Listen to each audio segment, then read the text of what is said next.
Hello, so we're now back for part 10. I don't think there's an awful lot. I mean, we're more than halfway through this part of the lively questioning of the deposition, so we're like 3/4 of the way through the entire deposition.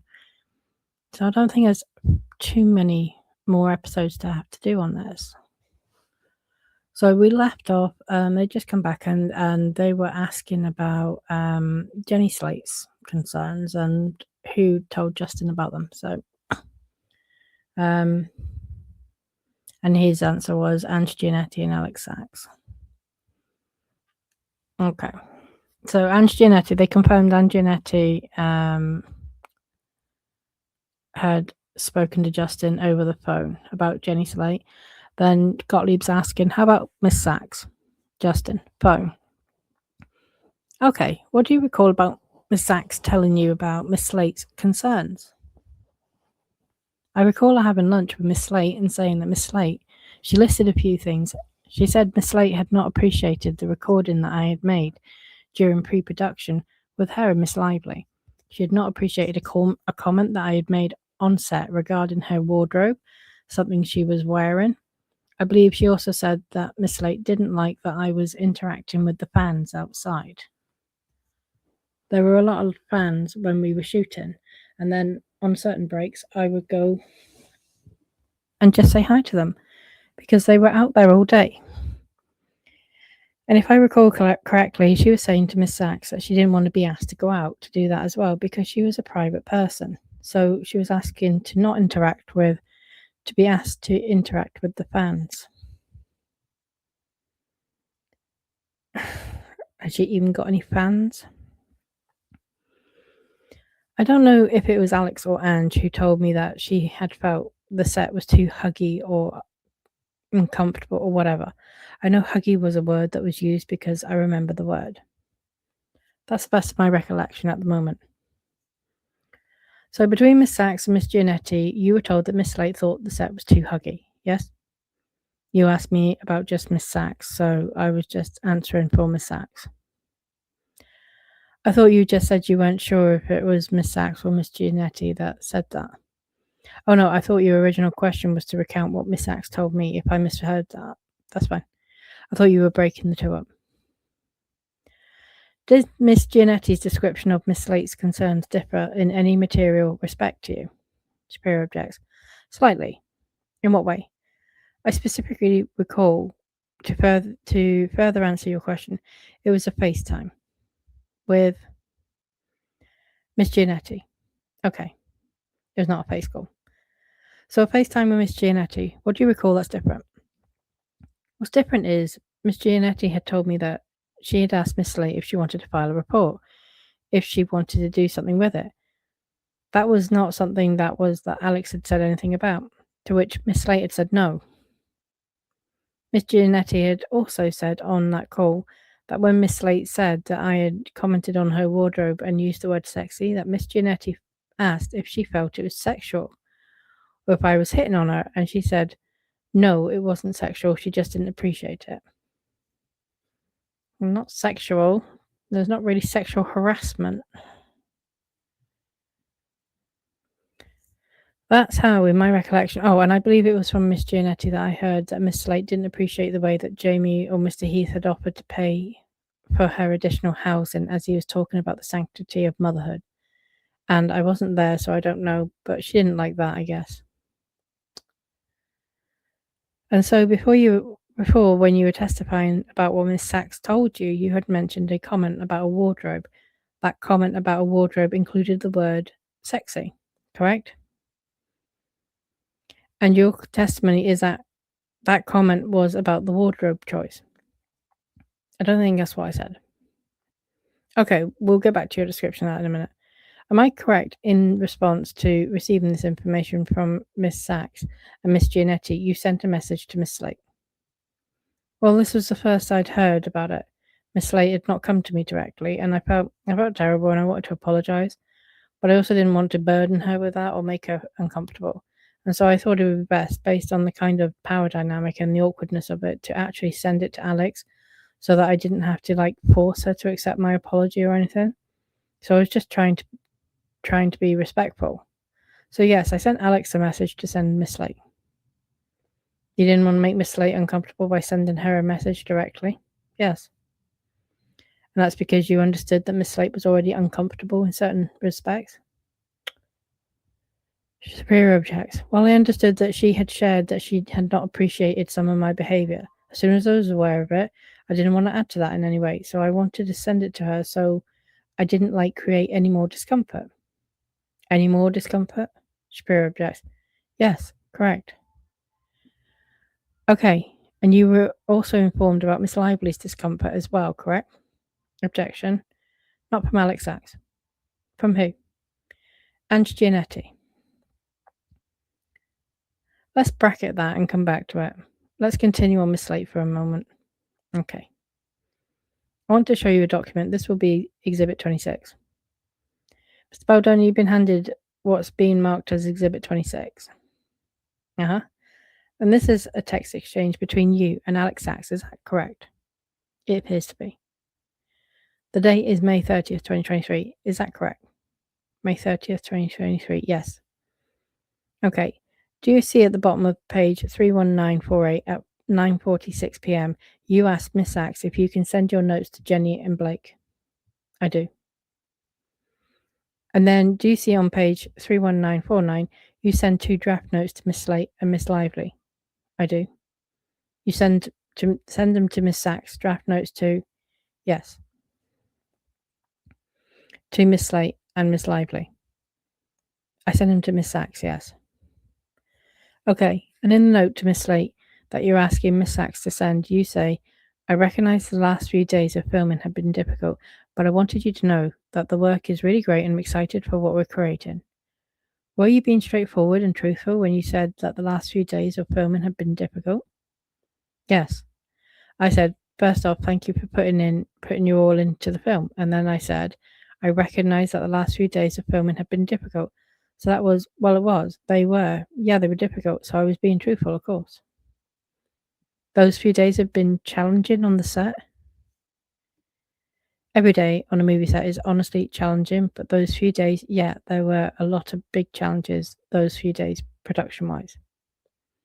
Then you say, equally important is that I was made aware of your concerns. I wanted you to know that they are fully received.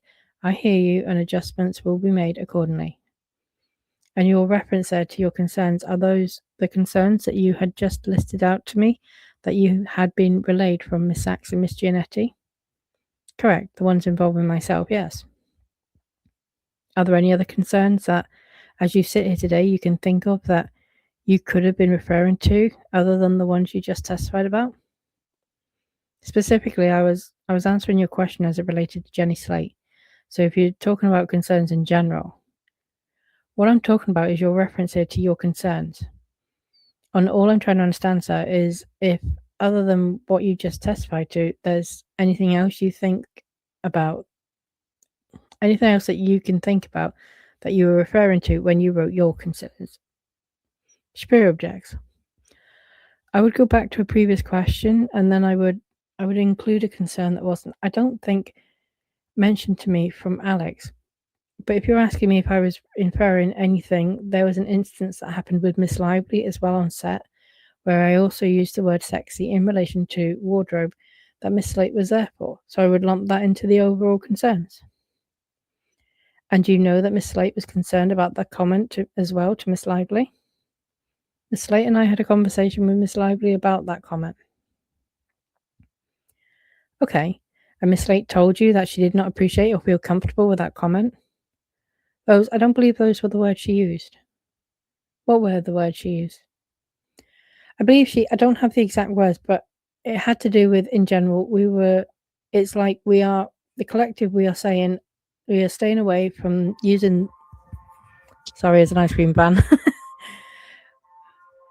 We are staying away from using the words to describe, women's bodies. It was like in a kind of a, Miss Slate is a very funny woman, kind of disarming, joking in a way, but it wasn't your words. So do you think that Miss Slate's female, do you think that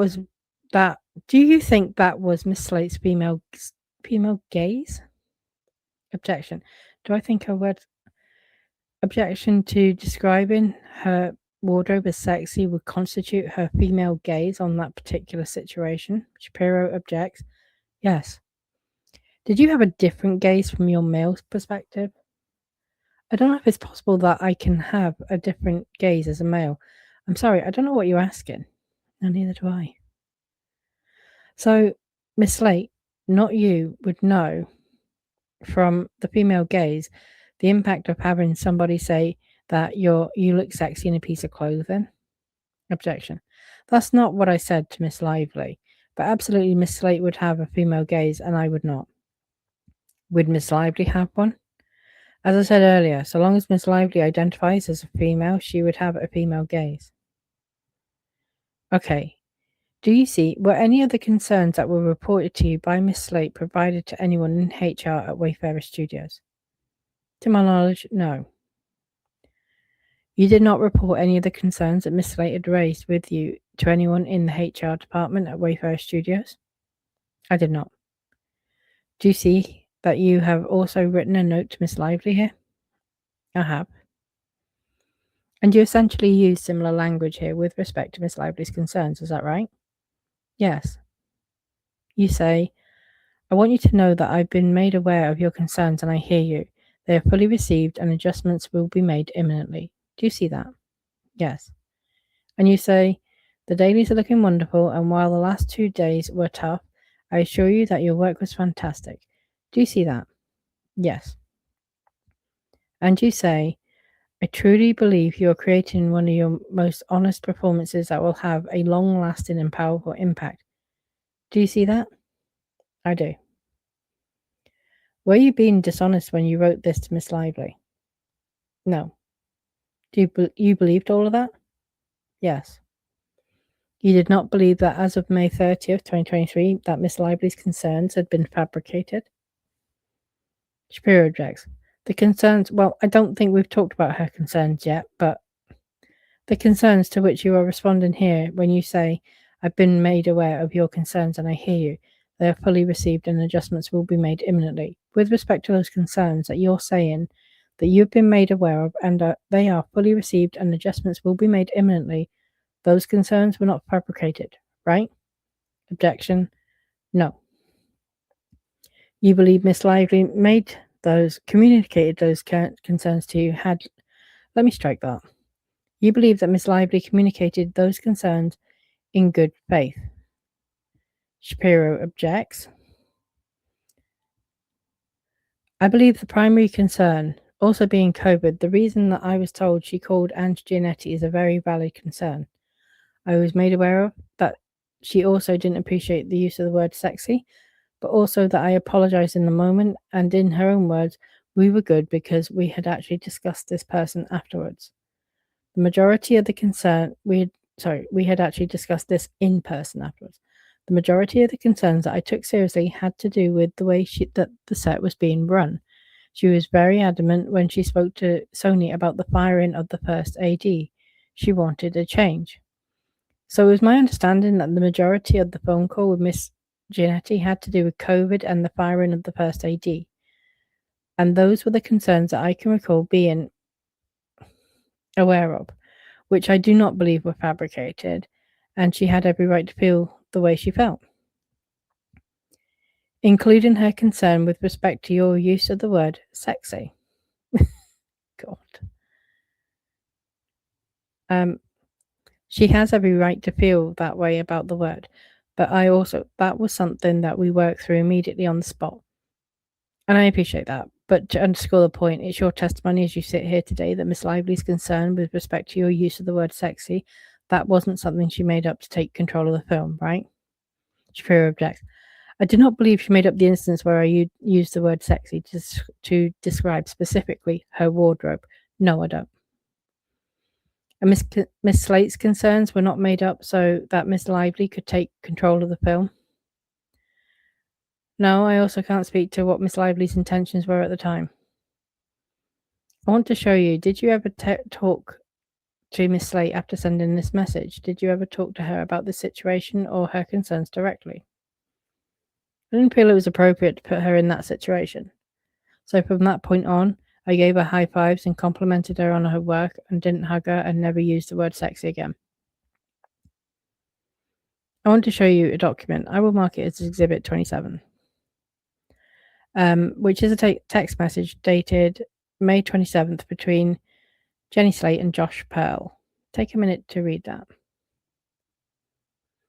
And Mr. Baldoni, while I appreciate that looking at some of this may be difficult, who is Josh Pearl, first of all? I don't know. Okay. The text that we were looking at in the prior exhibit, which is Exhibit 26, and the messages that you had sent to Miss Slate and Miss Lively was from May 30th. This is an exchange on May 27th. Is that right? It appears to be. And were you aware that by May 27th, that Miss Slate felt, she says, I'm not scared or anything, just repulsed and deeply irritated. Were you aware that's how she felt as of May 27th? No. Were you aware that... Actually, I'm sorry. I would like to correct that for the record. I don't know the date that Alex said anything to me or that I talked to Ange. So if in fact it was the 26th, I don't want to speak incorrectly. So I don't know what I felt or what I knew or didn't know on the 27th. It could very well have been. You might have known that she was deeply irritated by then. No, I don't know what date Alex and her had lunch, so I'm unsure what... I'm just talking about the date, that's all. You characterized before how the sexy comment was described to you. Is that right? Objection. Your understanding of Miss Slate's understanding of the sexy comment, as told to you by Miss Sachs and Giannetti, is that fair? Yes.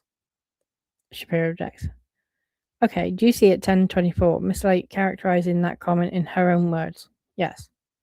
And do you see there she says, at that point he had made the comment to me about looking sexy, but I decided to just try to push past it, even though it made me feel so unsettled and deeply, deeply disappointed and irritated. Oh my God.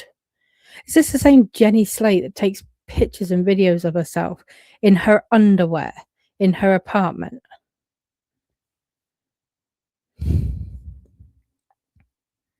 Justin, I do. Did you know that's how Miss Slate felt? I didn't. How does it make you feel knowing that's how Miss Slate felt in that moment? Objection. Justin, sad. You talk about your desire to tell the story through the female gaze, is that correct? It was a desire, yes. Why did you choose a male director? Well, for some time I was actually looking for a female director.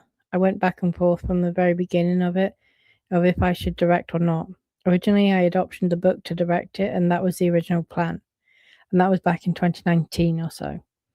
And culturally, the conversation changed very fast, so I thought maybe I shouldn't direct it. So there was a period of time where I wasn't going to direct it. And then in the speaking of it with Christy Hall and in speaking to many of the women in my life and women who do specific work as it relates to gender, I sought advice. I started feeling like I was seeing the movie and what was possible. And I thought if I could surround myself with the right team, that there was actually something I could do justice to, because it wasn't solely a female story. There were also elements that I believe could be really helpful to men. And just to kind of elaborate on that, actually, one of the things he actually did in the film, and I'm not sure how much people talk about this, right, is he highlighted the very different paths that two men who experience trauma can go on. So both Ryle obviously had the childhood trauma. If you haven't seen the film, sorry, but the spoilers come in. Ryle obviously accidentally, as a child, got hold of a gun and it fired and he killed his brother. And that was Ryle's trauma. Atlas had the trauma of being homeless as a child, like as a young teenager, young adult. Spent much of his life kind of, homeless, kind of abandoned. And then he had that like absolutely severe beating from Lily's father when they were found in bed together. That nearly killed him. And then, like, if you look at the way that the two men kind of ended up, Atlas, appears to have dealt with his trauma quite positively. He'd made something of himself. He's a very gentle person. He's a successful businessman. Ryle, whilst very successful, I mean, neurosurgeon is nothing to be sniffed at all. It's an incredibly hard career. But obviously there was an anger, there was a jealousy, there was a possessiveness. And the film did, from the male side of things, and this is what pisses me off when it's, like people are saying, oh, well, maybe a female should have done this because it's a female only film, blah, blah, blah, blah, blah. Only women should have an input into this film. No, that's bollocks, right? And for that very reason is it involves two lead men, right, who take very different paths on their journey and handle trauma very differently. And I think that was an incredibly important point to show. And that's my perspective of it. So I think, I mean, and again, if someone's able to tell a story and get research, I don't see why the big issue is being made of, well, it has to be a female. Why does it have to be a female? For me, as a woman, that just feels like it's virtue signaling, which I don't love. It should be done, someone should be given a role on merit, and Justin Baldoni has handled, roles, as directed a film that deals with sensitive topics very successfully.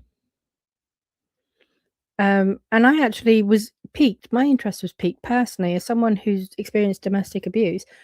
I was interested in this film because someone like Justin Baldoni was the director. So it's just a little bit more of a perspective, though, because I keep seeing this, why were you the director? Why you, a man, directing a film? You fucking optioned the book. His production company was financing it. I mean, why are people still, like, even in this deposition, why are you, a man, the director?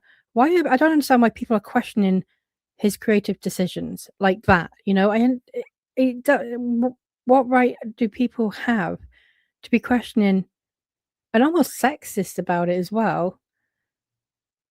Whether he should have stepped aside and allowed a woman in to direct his own film. His original plan was for him to be the director, and I think he would have done it. He did as good a job given the circumstances and all the pushback and interference we now know was going on behind the scenes. I think he did a really good job.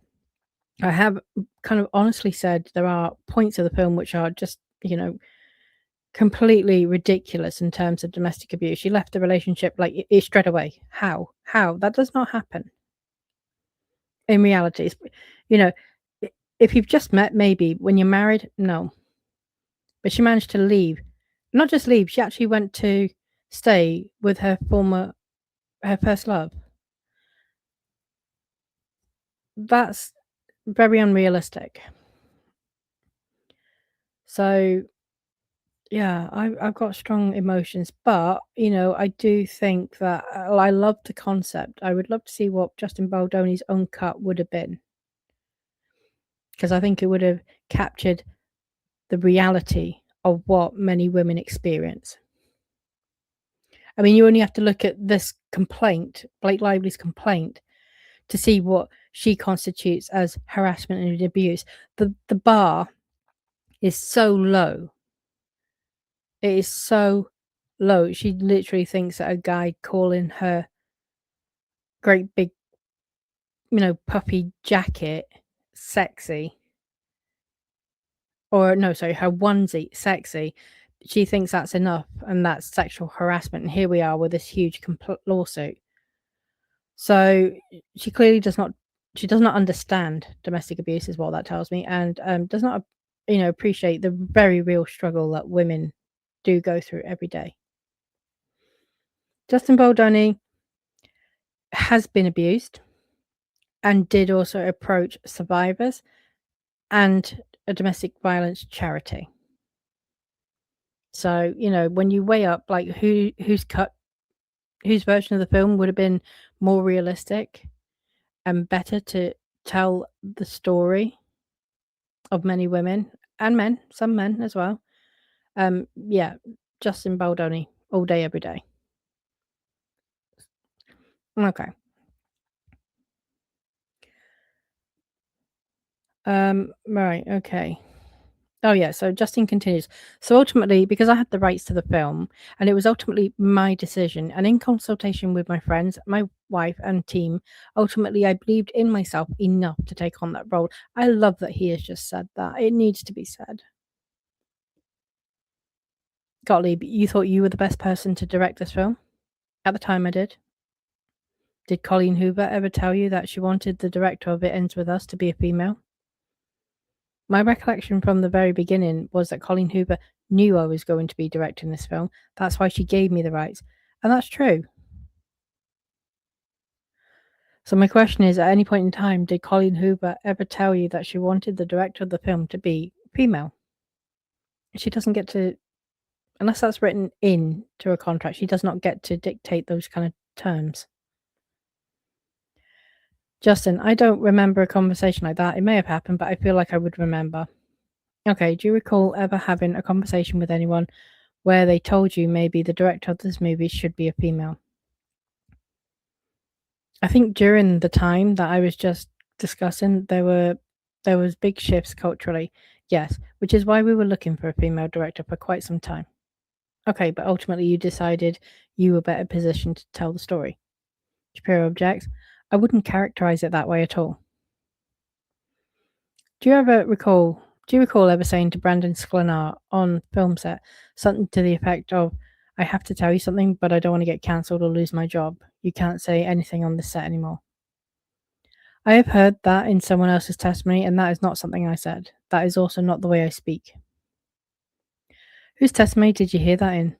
I believe Jenny Slate's. Did you ever come to feel like you couldn't be open or candid or unfiltered on your set? Did you ever come to feel like you couldn't be open or candid or unfiltered in your set? Yes, but not for any reason that's inferred in that text, nor would I ever say anything to Brandon Sklenar like that. So, if somebody said they heard you say that you are under oath testimony, would they are what? Start that again. So if somebody said they heard you say that you're under oath testimony, would they be would be they are mistaken?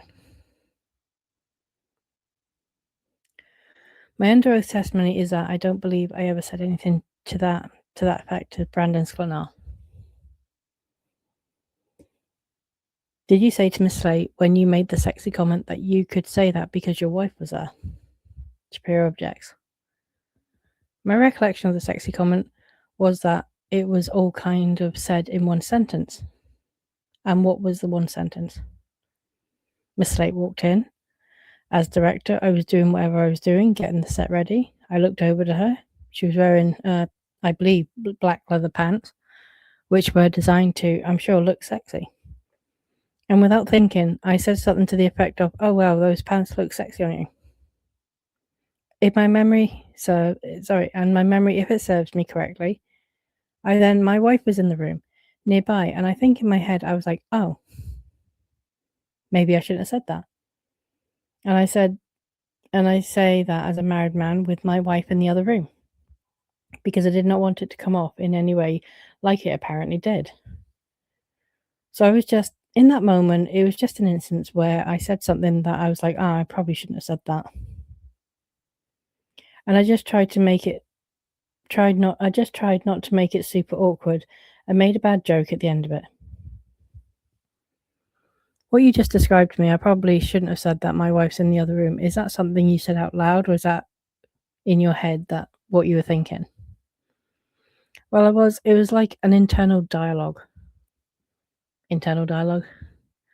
Like, it just come out. It was just an instance where I said something without thinking. Okay. Have you ever discussed in the context of the events of this film and what happened on set? Have you ever discussed trying to describe them as a component of neurodivergence? Shapiro objects. That being an instance, yes. And what is it about that instance that you believe? Well, first of all, how are you neurodivergent? I've been diagnosed with ADHD combined. Do you take medications for that? I do. Are any of those medications stimulants? I believe, I'm not 100% sure, but it might be, yes. Is that a daily medication? Yes. Were you on medication at the time of production of It Ends With Us? I was not. Okay. Is that why you suggested to your publicist at one point trying to go on a podcast or a show of some kind and have a discussion about how what you had been accused of was because of your neurodivergence? Shapiro objects. I was never going to go on a show to talk about what I've been accused of. I remember specifically one being very interested in general to go on a certain show. I believe his name was Dr. Amon, who literally saved the life of one of my best friends. And the things that at the time I knew I was being, I don't think accused of is the right word. But I know that I had these instances that I had made, as an example, Miss Slate feel uncomfortable, or at the time, Miss Lively, had to do with the few instances where I made the mistake of saying something where I didn't think fully.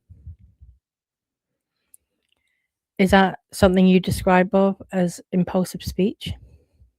Shapiro objects. I think it could be characterized as that, although I'm not a therapist. Would it surprise you to learn that in talking with some people from your publicist team, you described going on that show of that doctor in order to discuss some of the things you've been, quote, accused of? Shapiro objects. That would surprise me because that was not something I specifically ever said. I never said I wanted to go on a show to discuss things I had been accused of. You never said most of what I've been accused of could be explained by your neurodivergence? Shapiro objects. Feel free to correct me if I'm wrong, but what you just said is not what you have asked me previously. Well, I'm just focused on the words accused of, and you seem to be saying that you've never described what happened on the set of It Ends With Us in those terms. I'm trying to understand if that's what your testimony is. Objection. No, my testimony is specific to your question, which was, did I ever try to go on a show to specifically discuss the things that I was accused of on the set of It Ends With Us? Okay. So to answer your question, no. And I do believe that the other answer to your question is that impulsive speech could absolutely be and is oftentimes the reason for someone like myself saying something that I didn't fully think through. Are we done with these? I think so. What about the script? Your call. All right, I'll save it. Mr. Baldoni, you've been handed what's been marked as Exhibit 28. It's a text exchange on June 24th, 2024 between yourself, Miss Abel, and Matthew Mitchell. Please take a look. Once you're done, I will ask you some questions. Okay. You've read the document marked as Exhibit 28? I have. This is a text exchange between you, Miss Abel, and Mr. Mitchell on June 24th, 2024? Correct. This is before the premiere? Yes. This is before any of the social media controversy about the premiere and the events surrounding the premiere had surfaced, is that right? Objection. I'm unsure. Please unlock the device to continue.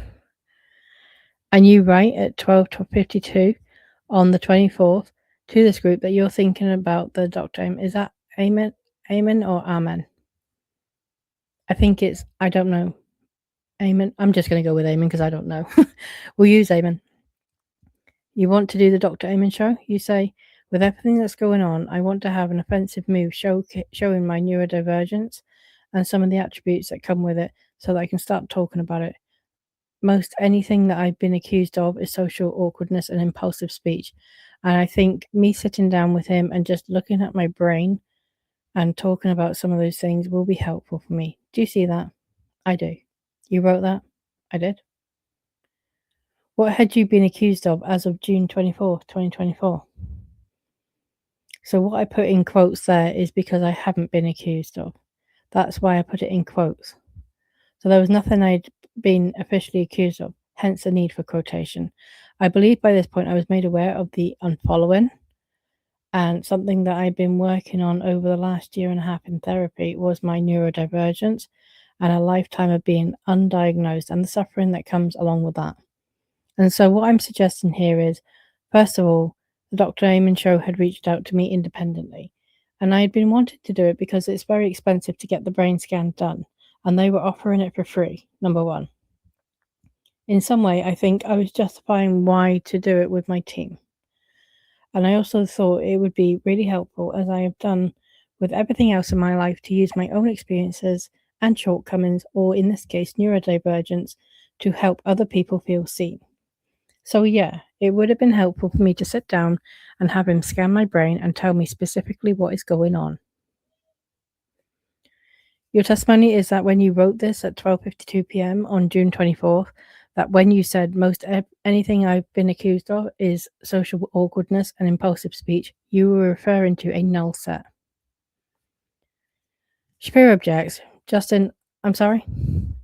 Well, you said in response to my question that the reason you put accused of in quotes is because there had been nothing you'd been officially accused of, hence the need for quotation. And then you said, I believe by this point I was made aware of the unfollowing. So is it maybe I'm misunderstanding your testimony? Justin, what does null set mean? I don't understand what that means. Gottlieb, maybe I'm misunderstanding your testimony. Is your testimony that you had not been officially accused of anything at this point? Shapiro objects. I hadn't been accused of anything. There had been, if you will, allusions to things, but that has not been like an accusation of sorts. Is what you were saying to your team here that the thing you wanted to get ahead of were insinuations about your conduct? Shapiro objects. Justin, I think I wanted to make it very public because I'd spent the last decade using the things I was struggling with to help people. I wanted to also show that I had been diagnosed as neurodivergent, and like so many people, I struggle with it. And I thought it could be really helpful to myself, but also others. You know what it means to get ahead of a problem or get ahead of an issue, right? Yes. You had concerns as of this point by late June that something might come out publicly about what happened on the set of It Ends With Us, correct? Shapiro objects. By this point in late June, Miss Lively had acknowledged that everything on round 2 had gone perfect. We had gone through the edit. By this point, I had my film taken from me. I was excluded from finishing my own movie, not being able to sound mix color, even approve the final picture. The cast had begun unfollowing me, and I was also told that I was not going to be sure if I was going to be attending the premiere. I did not know what was possible because nobody was saying anything. It was all whisperings, and I was preparing for absolutely anything. By this point in late June of 2024, did you understand that it had been insinuated that you had sexually harassed Miss Lively or that you had engaged in sexual harassment on the set of It Ends With Us? Shapiro objects. I had never thought of the word sexual harassment. There had been insinuations of various things, but done in a way that didn't actually say anything. Not insinuations of sexual harassment. Is that what you were saying? Shapiro objects. The word sexual harassment, or anything around sexual harassment. First time I ever saw that was in the New York Times when you emailed me. Okay, I want to be very clear. The word sexual harassment never occurred to you in respect to what Miss Lively had described on the set until you received her complaint. Is that your testimony? Objection. I can't say it never occurred to me. It was very clear that Miss Lively was insinuating things that came to a return to work document. But to answer your question, I can't say if I ever thought she was insinuating the word sexual harassment or not. I don't know. Do you ever recall communicating to anyone that you thought sexual harassment was being insinuated or suggested about you or your conduct? Objection. I'm not sure, but I know that I certainly didn't agree with or the insinuations. If you had thought that sexual harassment was being insinuated, suggested, would you have wanted some kind of investigation to be done or to exonerate yourself? Superior objects. I'm not sure. I'm going to mark a document. Before I do, Mr. Baldoni, I see you have a drink in front of you. Yes. That's a drink called Update, right? Yes. Are you a sponsor or a promoter of Update? A sponsor.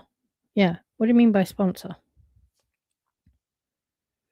Have you ever done promotions for that drink that is sitting in front of you here today? I'm an investor in it. You're an investor. Yeah. Have you ever done social media posts or any kind of product endorsements for that drink? What the hell is this? What's the relevance here? I may have done a story, probably at some point. Did you ever do a story or promotion about that drink during the marketing of the film It Ends With Us? Actually, I think I'd given one to my publicist, Jen, and she was wired, and she liked it. So I did a story of her drinking it. I did, yes. She was wired. She was like enjoying it. She was like enjoying the drink. It's a stimulant, right? It's a non-caffeinated stimulant. Are you aware of how relentlessly Miss Lively has been savage for promoting her hair care products during the marketing of It Ends With Us? Shapiro objects. I'm aware that's part of. I don't know if I would ever use the word savage, but I'm assuming you mean like had negative press. Have you ever commented on Miss Lively's marketing of her products during the time that It Ends With Us was being promoted or marketed? Publicly? Publicly or privately? I'm sure I did privately. Have you ever said it was tone deaf? I don't know if I said those words, meaning they came from me, or if I was repeating that, that's what I heard. But I feel like that's what it was, yes. Do you know if your team has ever criticized Ms. Lively for the marketing of her hair care products during the launch of It Ends With Us? Shapiro objects. I think they have. You thought, in fact, that Miss Lively deserved to be criticized for promoting her hair care products around the same time that It Ends With Us was released, didn't you? Shapiro objects. Oh, this is absolutely exhausting to go through all this crap. Okay, to break it down, right? He's trying to have a gotcha moment with Baldoni over a drink that he did one very tongue-in-cheek video with his publicist, right? Lively relentlessly, entirely focused the marketing on the film. It's almost like she partnered the film with her products as opposed to partnered her products with the film. It was all about her products. And when we say her products, right, we are not just talking about her hair care range or her completely toned up alcohol drinks, right? Which was the problem, was that the fact that they were alcoholic, and domestic abuse increases, probably tenfold when the abuser has been drinking. And statistics show that there is certainly an increase in abuse where alcohol and or drugs are kind of part and parcel of the thing. But it wasn't just that she marketed these products, right? She also marketed Gigi Hadid's clothing, Taylor Swift's song, Lana Del Rey's songs, her husband's socks and shirts. I mean, the list goes on. There's various jewelry from another designer, Louboutin's shoes. It it was just one giant advert in the end, that film, for all of her crap, all of her husband's crap, and all of her ex-friends' crap. Yet Gottlieb is like, yeah, but you know that drink, right? You once did a video with Jen Abel drinking that drink and her saying she liked it. So, are you not just as bad? No, he's not fucking just as bad. I'm getting annoyed now. And it's his film. If he wants to market something, that's his right.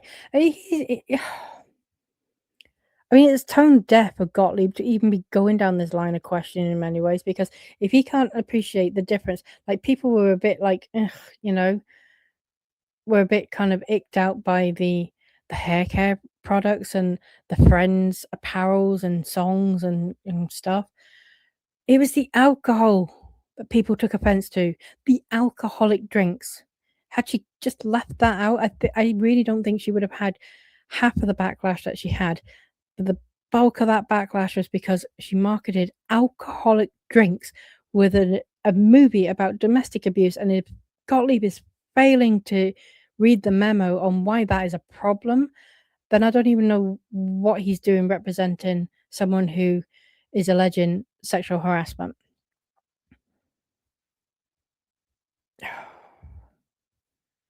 Right, right, okay, so that's, yet another.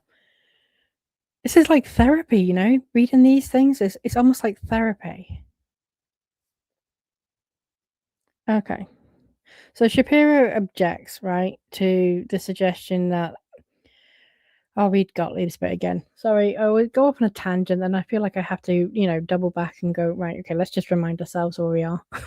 So, Gottlieb, you thought, in fact, Miss Lively deserved to be criticised for promoting her hair care products around the same time that It Ends With Us was released, didn't you? No, sweetheart. It was the fucking alcohol drinks that were the problem. Shapiro objects, rightly so. Justin, I don't think that's a fair characterization of what I thought. You were happy that Miss Lively was attacked for promoting her products during the launch of It Ends With Us, were you not? Shapiro objects. Justin, I don't think that's a fair characterization of what's. He's just constantly interrupting her now. Sorry, interrupting him. Gottlieb, I'm going to show you what's been marked as Exhibit 29, which is a text exchange between Justin Baldoni, yourself, Mr. Heath, Miss Toskovich, Miss Abel, and others on August 5th, 2024. Do you see on the first page there, you have sent through a picture of an update drink? I have. That's the same drink you've got in front of you right now. That's the same drink you've got in front of you right now. Different flavor? It's a different flavor. Same drink, different flavor? Yes. And then is this your social media team that you're texting with on this chain? I believe it was at the time. You and the social media team talk about a social media post, which I think it looks like in an Instagram story. Is that right? That's correct. And the comment on one of those that appears on page 091 is, It Ends With Us movie press tour, day one. Got a fuel up with drink update. Do you see that? I do. It says, keeps me energized without the caffeine. Do you see that? Oh, yes, on the second page, I do. So you were promoting August 5th was the first day of the press junket, is that right? I don't know the first day of the press junket. That's the same day you gave an interview with Elle UK magazine in which you used the word friction. I probably did 20, 30, 40 interviews that day. I don't know, but I imagine it was the same day. Okay. Do you see on page 93, if you flip further in, there's a picture of you. Justin, I'm just going to continue to read if you don't mind. I do not mind. Then there's some interference from someone who's attending on Zoom. Gottlieb asks, what is that? Can you mute? Can you mute everyone? And the videographer says, Miss Strasberg. So Lindsay Strasberg is obviously the lawyer who Lively had to negotiate her kind of acting agreements and various things. She also drafted a 17-point, quote unquote, non negotiable return to work demands.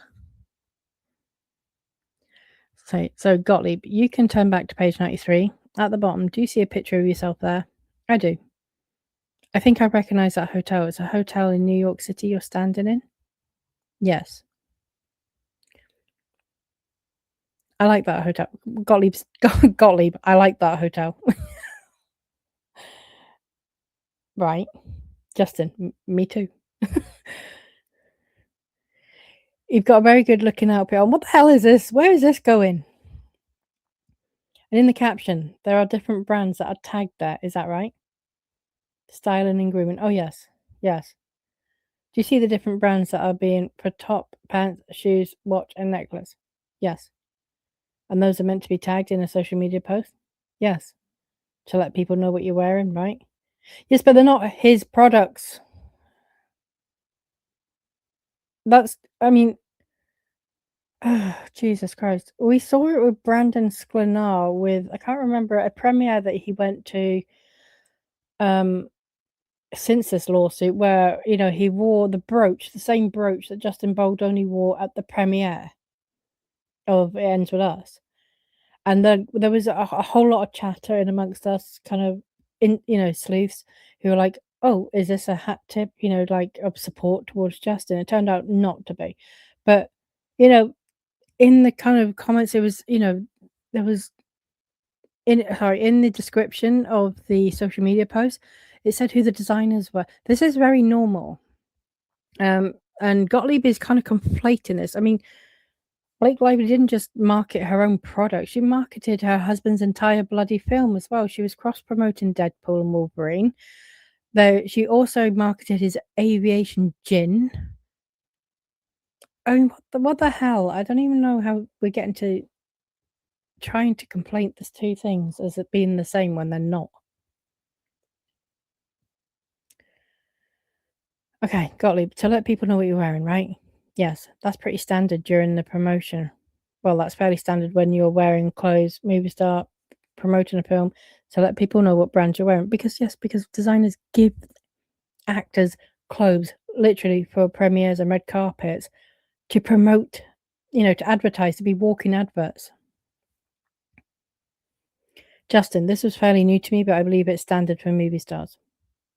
Did you ever get any backlash for that you can recall for being insensitive or tone deaf for promoting a drink in which you were an investor or clothing that you were wearing in connection with the promotion of the film? It Ends With Us. Shapiro objection. To my knowledge, I don't know if there's a direct link between the molecule paraxanthine and it comes from caffeine and domestic violence. Exactly. Exactly. It is a link that pissed people off between alcohol and domestic violence. And in this drink, there is paraxanthine in the drink that Justin was kind of in the update drink. There was a molecule paraxanthine, and he's saying here, I don't know if there's any link between paraxanthine and domestic violence, so I don't believe there was any backlash from me posting one Instagram story about this drink. And that's the other thing, right? It was one Instagram story. Story lasts if it's story, I think they only last like 24 hours or something. They're short and then they drop away. But even still, one Instagram post at worst.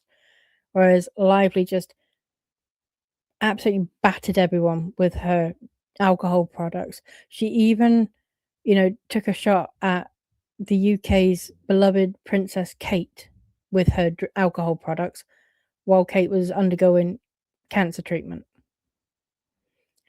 That's how much she was pushing it. So they're not even comparable.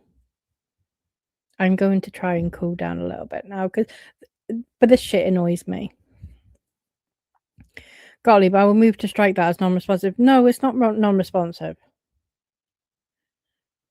My question was, did you ever get any backlash that you can recall for being insensitive or tone deaf for promoting a drink in which you were an investor or clothing that you were wearing in connection with your promotion of the film It Ends With Us? Yes or no? Shapiro objects.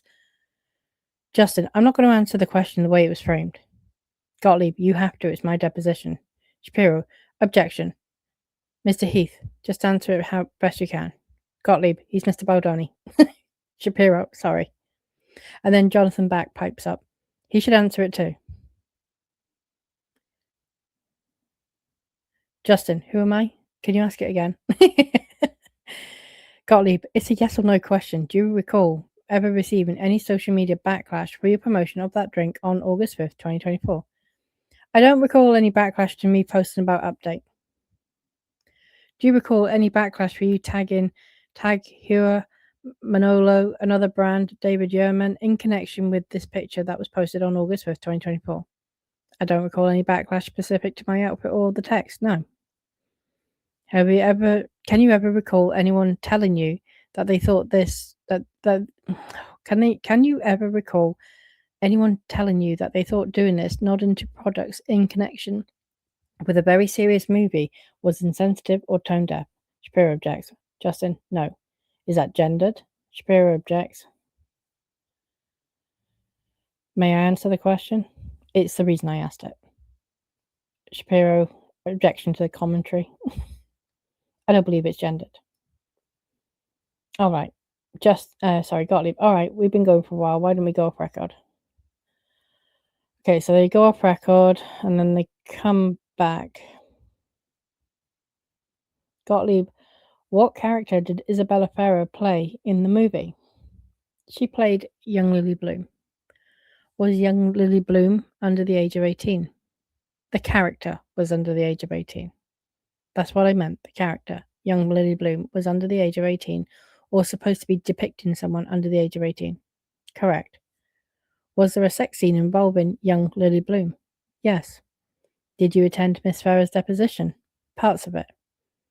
Did you attend the part where she testified under oath that she and Alex Neustata, I can't pronounce that, filmed a sex scene?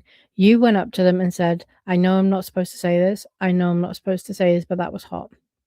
I heard that part, yes. Was that true? I have no memory of saying that to them. Do you believe Miss Ferrer is a truthful person? Shapiro objects. I have no way of knowing. I mean, that's kind of up for debate now because she sent Justin a message, saying, oh, thank you for a wonderful experience, a very safe set, blah, blah, blah, blah, blah. And now, all of a sudden, 5 minutes reliably, she's got a completely different outlook on him. So,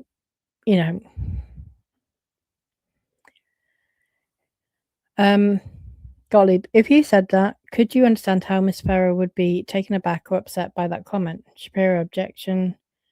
As a director, I probably go up to actors in between scenes 100 times a day and say whatever I said in that moment.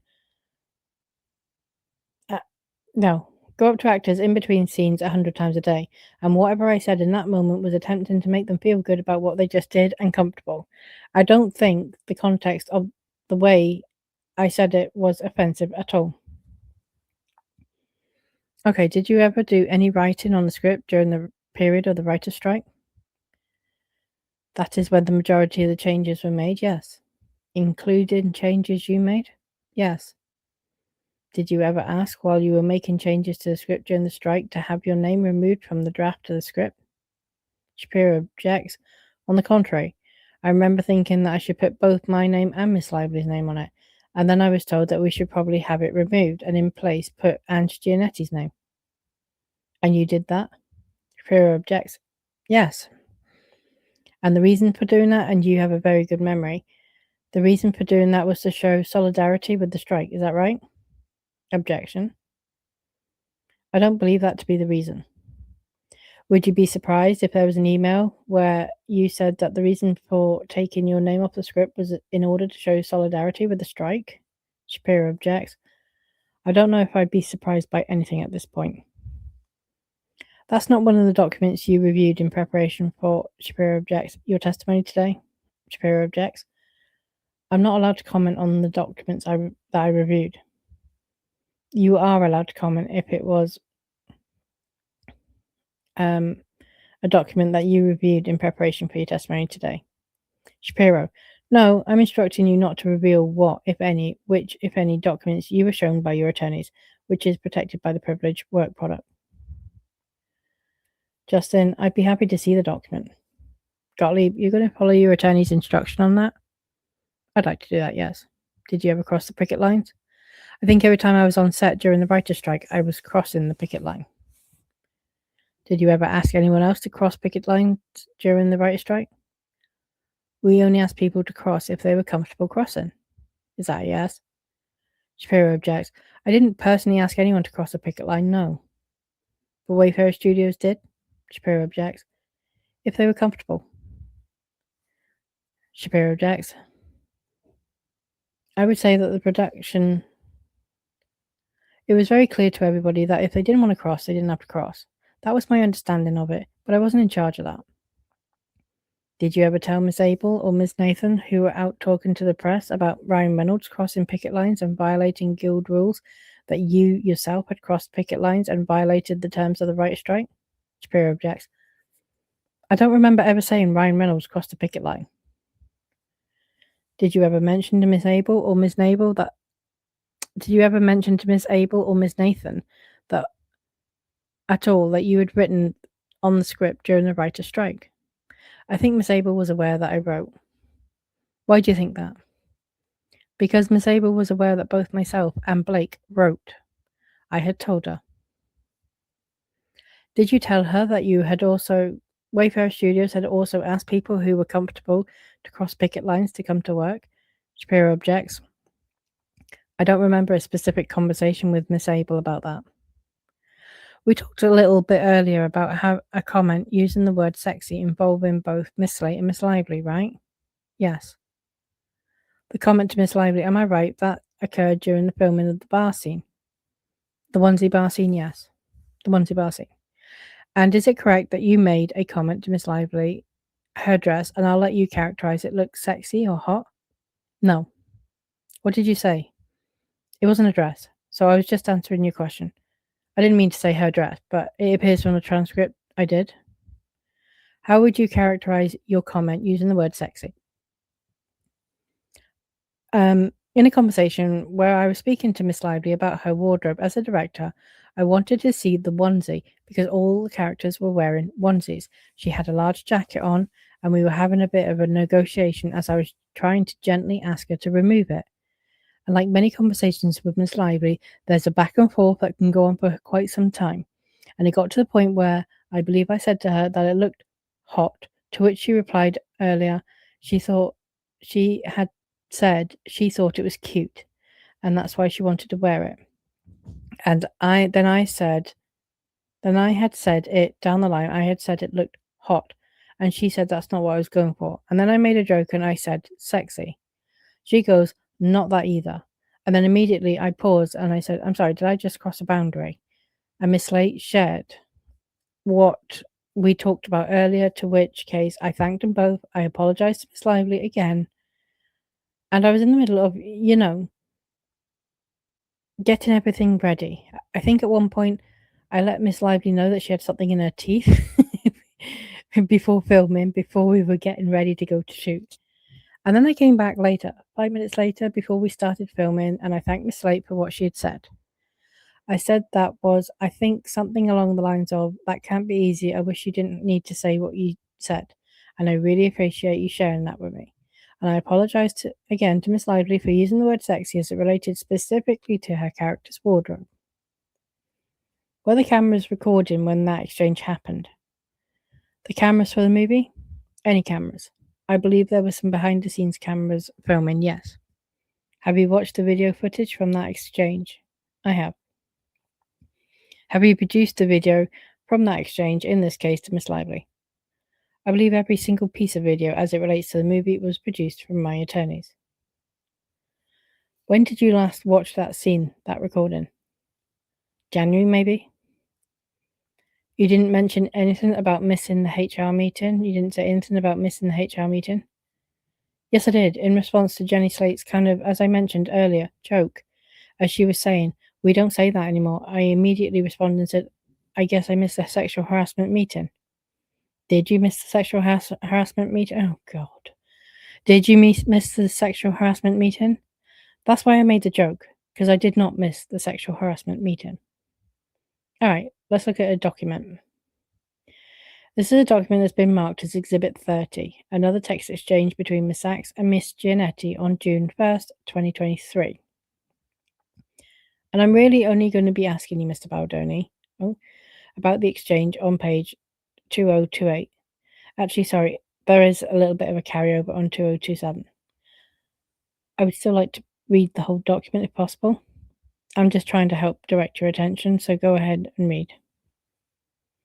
And then Mitra Ahurian asks, Mr. Gottlieb, did you mark this as 30 or 31? Gottlieb, 30. Ahurian, thank you. Have you had a chance to read this entire document, Mr. Baldoni? I did. I just did, yes. And this is a text exchange between Miss Sachs and Miss Giannetti on June 1st, 2023. It appears to be. You saw one of the things they were discussing was Miss Sachs' belief that they needed new ADs on the film immediately. Yes. And she wasn't saying in what you just read that Miss Lively was telling her that there needed to be new ADs, right? No. That was Miss Sachs's views. That is. I did not read her saying anything about Miss Lively wanting new ADs. On the first 2 pages of this document, do you see Miss Sachs recounts a conversation that she participated in between Miss Lively and Mr. Heath? Yes, and she describes that as a tough chat. That's what she says. And says, called Jamie out in front of me and Justin kindly, but was very direct. I see that. Did you witness that conversation? I believe I did. Do you see on page 2028 at 9:42 p.m. or a.m., 9:42 a.m., Miss Sachs begins to describe, well, she says, you, Jamie, make jokes about how you can't make eye contact with people anymore as if to undermine and lessen the importance of people not wanting to be comfy cozy on the set. Jesus. Do you see that? Yes. Did you ever make jokes about being unable to make eye contact with people on the set anymore? I did not. Did Mr. Heath? Shapiro objects. I don't know what Mr. Heath did. Okay. And then she describes a meeting that took place on day 2 in which Mr. Heath went into Miss Lively's trailer. Do you see that? I see that. Is what Miss Sachs describes here an accurate reflection of what Miss Lively said during that meeting that you witnessed? Shapiro objects. I'm sorry, say that one more time. The description of what Miss Lively said and how she described the meeting in the trailer that you see here on this page 2028, is that an accurate reflection of what you recall Miss Lively saying? Shapiro objects. I think that's why I'm a bit confused, because you said Miss Lively. Miss Sachs is describing something to Miss Lively. Sorry, Miss Sachs is describing something Miss Lively said, right? I'm sorry, before you said Miss Lively. I know. Let's start step 1. Yes. We can agree that Miss Sachs is describing something Miss Lively has said. Yes. And that was something Miss Lively said in a conversation that you witnessed, correct? Objection. Okay. What if I repeat the question and tell me if I'm right? If what Alex Sachs is texting Ange Giannetti here, if this is what I remember Miss Lively saying in the meeting that I witnessed, and I'm going to just give the answer because I don't want to leave on a question. Okay, Gottlieb, right now I'm not asking you about what happened in the trailer. I'm asking about your recollection. This is accurate. All right, okay, so now I'm going to stop and I will continue for part 11.